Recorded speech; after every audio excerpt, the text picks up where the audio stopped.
안녕하세요. 보험명인TV의 송향숙 지점장이라고 합니다. 오늘은 5대 골절과 골절 진단비에 대해서 얘기를 할까 합니다. 고객들이 컨설팅을 한다고 보험을 마구마구 해약을 하는 사람들이 있어요. 보험료를 싸게 해주겠다라고 하면서 계약을 막 해약을 하는데, 해약을 하면 안 되는 특약들이 있습니다. 그게 어떤 특약이냐? 바로 골절과 5대 골절 진단비입니다. 지금은 상해 등급이 높으면 높을수록 골절 진단비가 가입이 어렵게 되어 있어요.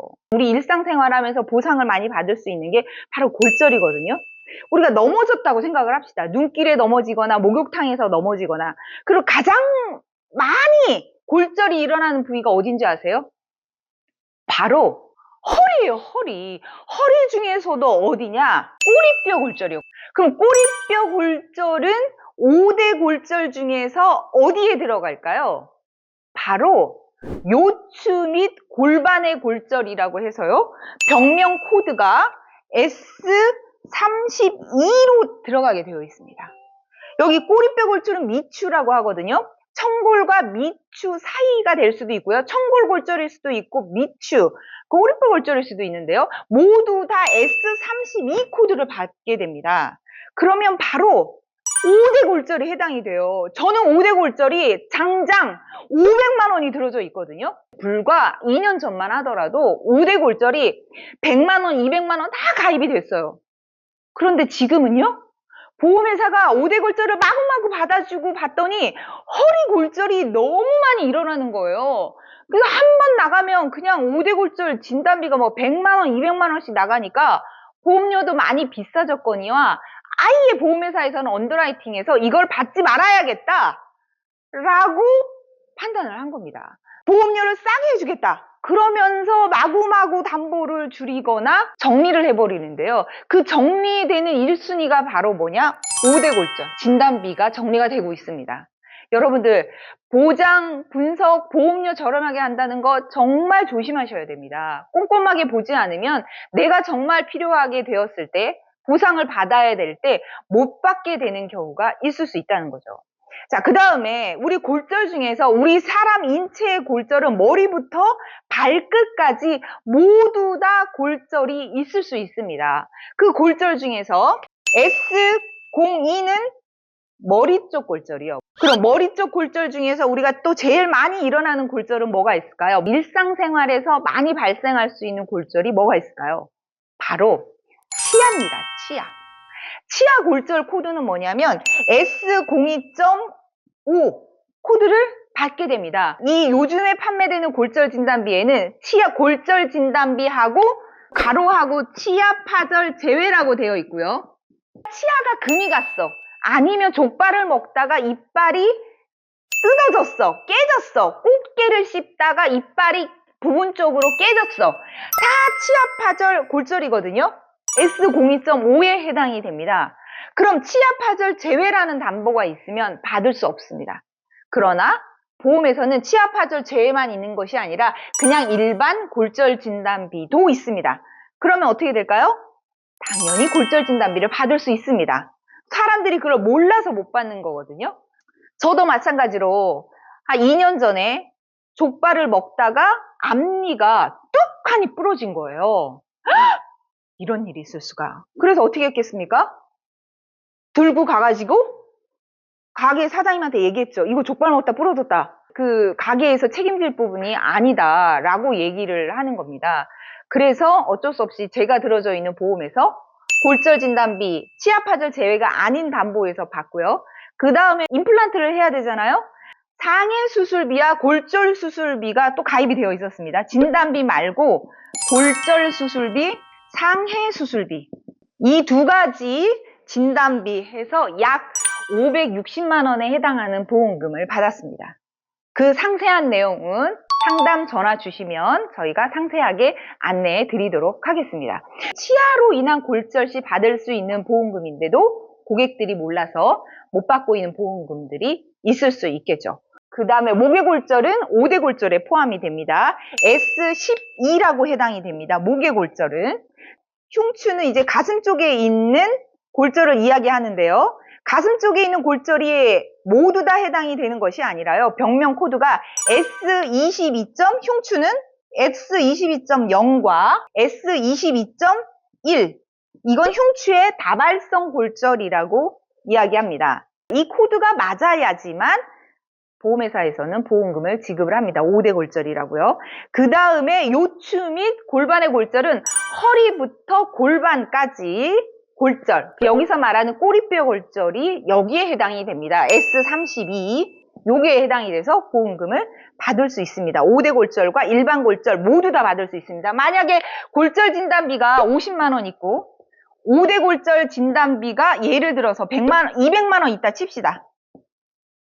그러면 꼬리뼈가 골절이 됐어요. 넘어져서. 그럼 얼마를 받아요?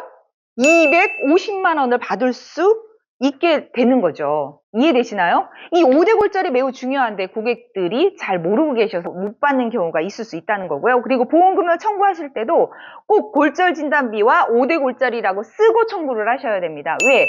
보험회사는 청구하지 않으면 주지 않습니다. 고객이 골절 진단비만 청구하셨다면 골절 진단비만 줘도 아무 이상이 없습니다. 왜? 고객님이 그것만 청구했으니까요. 그래서 보험금 청구 또한 똘똘한 설계사에게 맡기시는 게 좋지 않을까 싶습니다. 그 다음에 마지막으로 대퇴골의 골절은 허벅지뼈를 말합니다. 허벅지뼈가 골절이 되었을 때 대퇴골의 골절 S72를 말합니다. 요거는 대퇴부의 골절로 골절 진단비 5대 골절에 해당이 돼서 골절 진단비와 5대 골절을 모두 받을 수 있습니다. 골절뿐만이 아니라 우리가 허리 골절을 입었을 때 발생할 수 있는 보험금 지급 사례를 보면요. 골절과 관련되어 있는 보험금을 받을 수 있는 보험에서 판매하고 있는 담보들입니다. 보시면 골절 진단비, 5대 골절 진단비, 수술비. 골절로 수술을 하셔야 되겠죠. 그 다음에 골절로 상해 수술을 하셔야 되겠죠. 좀 전에 제가 얘기했죠. 임플란트를 하시면 받을 수 있다고. 받을 수 있는 꿀팁은 전화로 상담 주신 분에게만 알려드리도록 하겠습니다. 그 다음에 통합상해 진단비라고 있습니다. 부위별로 상해를 입으면 주겠다라는 그런 진단비가 있고요. 그 다음에 신골절 치료비라고 이것도 골절 부위별로 손가락 발가락이냐 허리냐 목이냐 이렇게 부위별로 진단비를 차별하게 해서 주니까요. 신골절 진단비와 치료비와 그 다음에 통합상해 진단비는 부위별로 나가는 거에서 보험금이 많긴 하지만 일반 골절 진단비나 5대 골절 진단비에 비해서 보험료가 좀 비쌉니다. 안타깝게도. 자, 그런 점 참고해 주시고요. 그 다음에 마지막에 오늘 말씀드린 얘기는 골절로 인해서 상해 후유장애를 받을 수 있습니다. 근데 이걸 고객들이 몰라서 청구하지 않는 경우가 굉장히 많습니다. 후유장애, 척추 등뼈의 장애라는 부분이 있습니다. 그 척추 등뼈의 장애 중에서 1번부터 9번까지의 항목이 있는데요. 그 중에서 4번, 5번, 6번에 보면 척추 등뼈에 약간의 기형을 남긴 때가 6번 항목에 해당이 돼서 약 15%의 지급률을 남습니다. 그럼 예를 들어서요. 상해 후유장애 3% 이상짜리를 1억 가입했다 칩시다. 1억. 그럼 내가 허리에 골절을 입어서 후유장애가 남았다. 약간의 기형을 남겼다. 그러면 15%가 해당이 되잖아요. 1억 곱하기 15% 하면 얼마입니까? 1,500만 원이라는 보험금을 받을 수 있습니다. 그럼 척추 등뼈의 약간의 기형이 뭔지를 알아야 되겠죠. 뚜렷한 기형은 몇 프로냐면 30%죠. 그 다음에 심한 기형은 50%. 이 4번, 5번, 6번은 내가 허리 골절을 입었어. 근데 수술을 하지 않았는데 내가 약간의 기형이냐 뚜렷한 기형이냐 심한 기형을 남겼냐에 따라서 상해 후유장애 곱하기 15% 곱하기 30% 50%에서 보험금을 받을 수 있습니다. 뚜렷한 기형이나 심한 기형은 약간 어려울 수 있습니다. 그러나 약간의 기형은 쉽습니다. 어떻게 쉽냐고요? 따라 보시죠.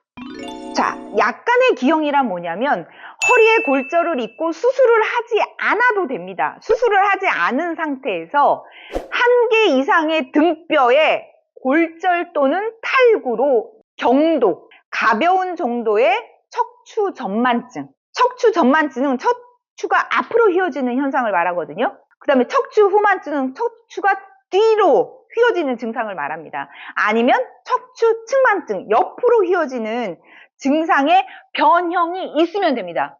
1도 이상의 기형만 남기면 됩니다. 넘어졌는데. 그럴 수 있겠죠. 있습니다. 저희 고객들 중에 그런 분이 계셨습니다. 사다리 타고 사무실에 전구를 교체하러 올라갔다가 넘어지신 거예요. 발을 헛디뎌가지고. 그래서 허리에 골절을 입었습니다.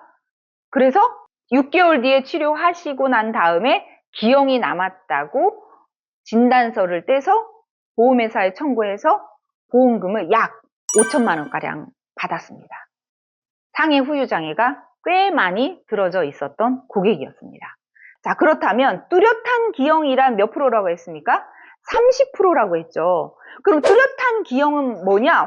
척추의 골절 또는 탈구로 인해서 15도 이상의 척추 전만증이나 척추 후만증이나 척추 측만증을 남기면 받을 수 있습니다.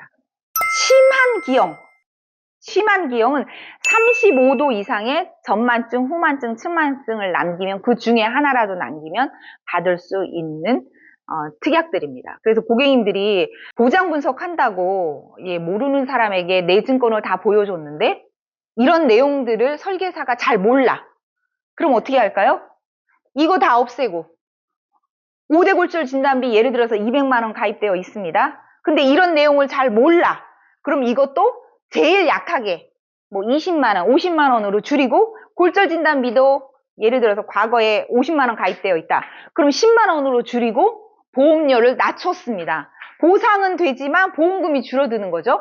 상해 후유장애도 이것도 줄이면 됩니다. 그럼 보험료는 당연히 줄어들게 되어 있죠. 이렇게 해서 보험을 리모델링 하는 경우가 왕왕 발생하고 있습니다. 그래서 고객님들이 보험을 리모델링 할 때 이런 부분 꼭 유념해서 리모델링 하시기 바랍니다. 상해 후유장애나 골절 진단비나 그 다음에 치아, 파절이나 임플란트 관련해서 보험금 궁금하시면 전화번호로 문자 남겨주시거나 전화 주시면 상담해 드리도록 하겠습니다.